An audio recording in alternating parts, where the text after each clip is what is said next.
channel, or welcome if you are new here. Today I'm excited because I've seen a lot of other people do like a book bracket for their best books of the year. And this year I was delighted to see that I gave 16 books 5 stars, which makes like a perfect bracket. So today I am going to be doing my 2024 best books bracket. So like I said, all of these books I gave 5 stars, and I took all of them, put them into a random wheel generate, like a spinner wheel, spun them, and that's how I put them on the bracket. So that's how they got paired up, because I couldn't think of another way to do it that would be like random enough that I would have to make choices between like some easy choices, some hard choices. So that's how they got on the sheet that you will see now.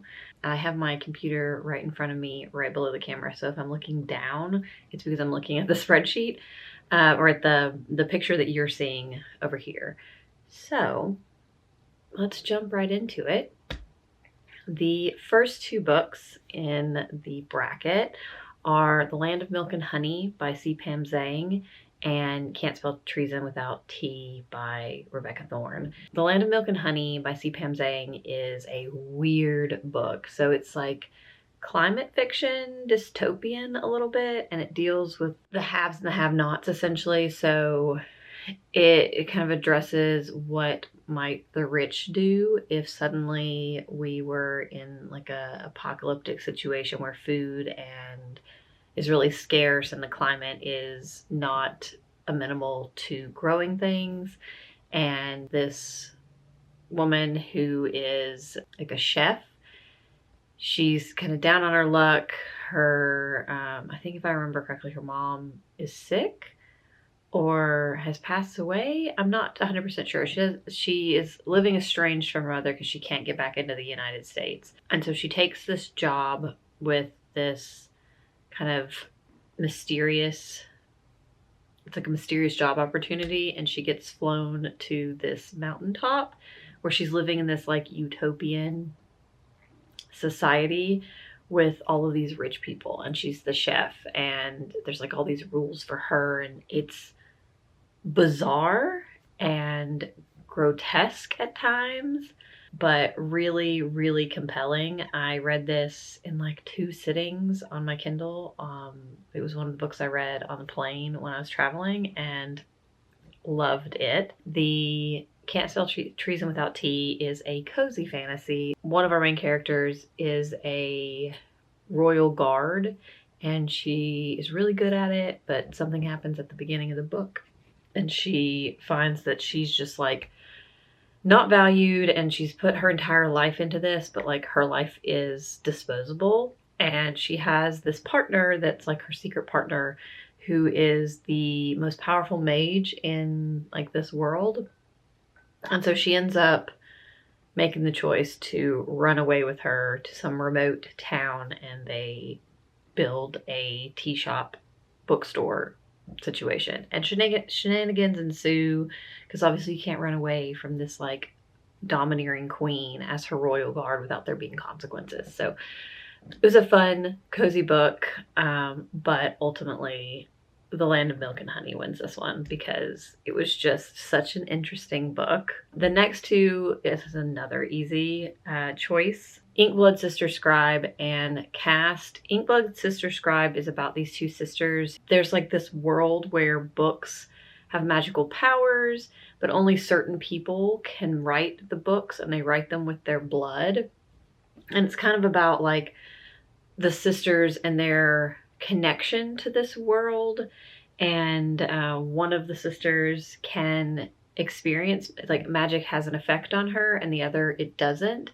And throughout the book we kind of learn about why. One of the sisters is on the run. One of them hasn't left her home, like her little protected, warded home, in like a decade.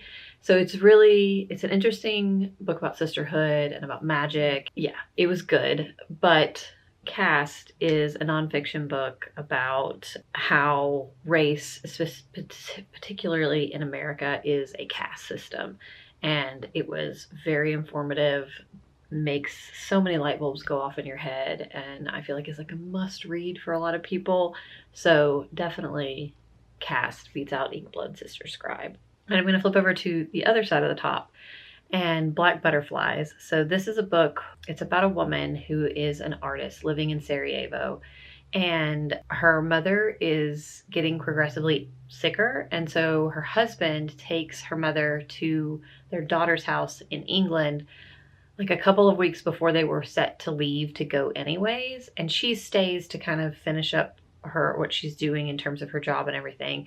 But in that intervening time, Sarajevo comes under attack and it's a siege, and she can't get out, and they're being kind of blockaded. People are being shot in the street. It's very violent and harrowing and sad, and it was just an absolutely beautiful book. Like, it touches on like community and art and family and survival and just like the price of war. And it just, yeah, it was a very impactful book. It's up against the second book in that cozy fantasy series, which is A Pirate's Life for Tea, which continues the story of Can't Spell Treason Without Tea. Not going to get a whole lot into it because it's the second book in the series, but there's pirates. It's a good old time. It's cozy, and it has that found family thing that the first one has too. However, Black Butterflies definitely wins this matchup. The next one is quite possibly the hardest on this entire board because Butter Honey Pig Bread was the first book I read in 2024 and was just such a beautiful book. So it's about these sisters and kind of their relationship, but it's also about this one sister's relationship with like food, and like that's where the Butter Honey Pig Bread comes from, because it's like each chapter is separated around food, and it's like family, community, history. There's just so much going on in this book. It was really beautiful. I will say I don't remember it as specifically as I wish I did, because I know at the time I really, really, really enjoyed it, and I was like, this is a perfect book to have read right out of the gate. Shy Creatures is the new book by Claire Chambers, and I read this one as an advanced reader copy, and I absolutely adored this book.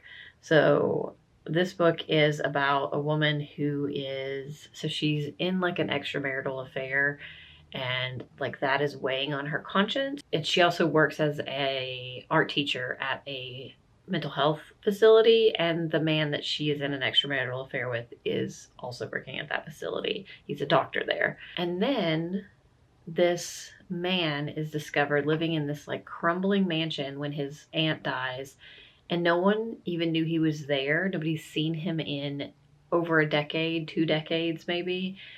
And he's very like malnourished, and he has a beard and hair like down past his waist. And they bring him into the facility, and it's like a turning point for everybody involved. And we get to kind of see how her story unfolds and the choices she makes after this point. And then we also get to see how like his life leading up, like going back to the point when something happened that was like the catalyst for him never leaving this house. And it just was super compelling. I was on the edge of my seat, but also very like quiet and introspective.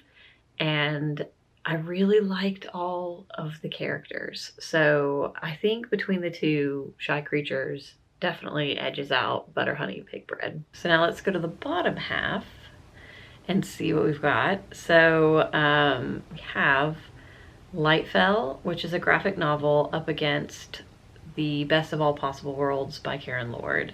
And while I love Lightfell, this is the third one in a graphic novel series. It's a beautiful like middle grade fantasy graphic novel series that deals a lot with found family and community, but also with like anxiety and mental health rep, which I think is fantastic. I love, love, love that graphic novel series.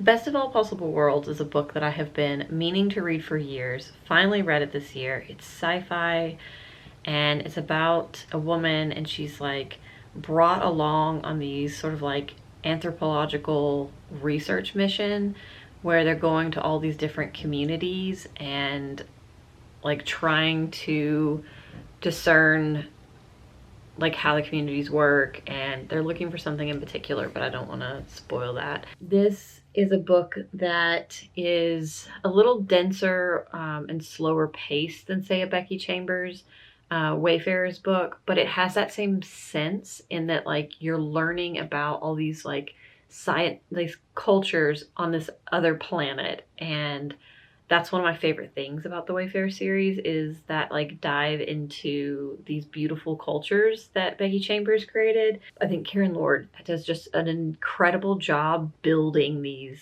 cultures and communities, and that was the most fun part of it. I do look forward to reading the other books in this series, so I definitely think that this one edges out Lightfall for sure. Could the two graphic novels not have been matched up against each other? Apparently not, because we've God of the Woods and Heartstopper Volume 5. God of the Woods, I think everybody at this point's heard about this book. It is about a young girl who goes to this camp. Her brother went missing 8 years ago, and it's like this big mystery. Nobody talks about it, and she has not a great relationship with her family, and she goes to this camp that they kind of own or oversee, and then she goes missing. So it's this whole mystery around like what happened to her, what happened to the child before, and this woman gets involved with the family, and there's a lot of interfamily drama, rich people drama. It's outdoorsy nature vibes. I really, really enjoyed this. I actually read this in 2 days and I just ate it up. So I really loved this. Heartstopper Volume 5, I actually don't remember totally what this one was about. It's a continuation of the Heartstopper series, which are all a delight, but God of the Woods definitely edges this one out. Next, we have two very different books. So The Romantics Agenda by Claire Kahn is a romance book about an asexual main character. She is in love with her boss slash best friend. It has very much 27 Dresses vibed in that aspect. But then she ends up being invited to this cabin trip with him, and she thinks like, oh, he's taking me on a cabin trip. And it turns out he's taking her and his new girlfriend and his girlfriend's grumpy best friend.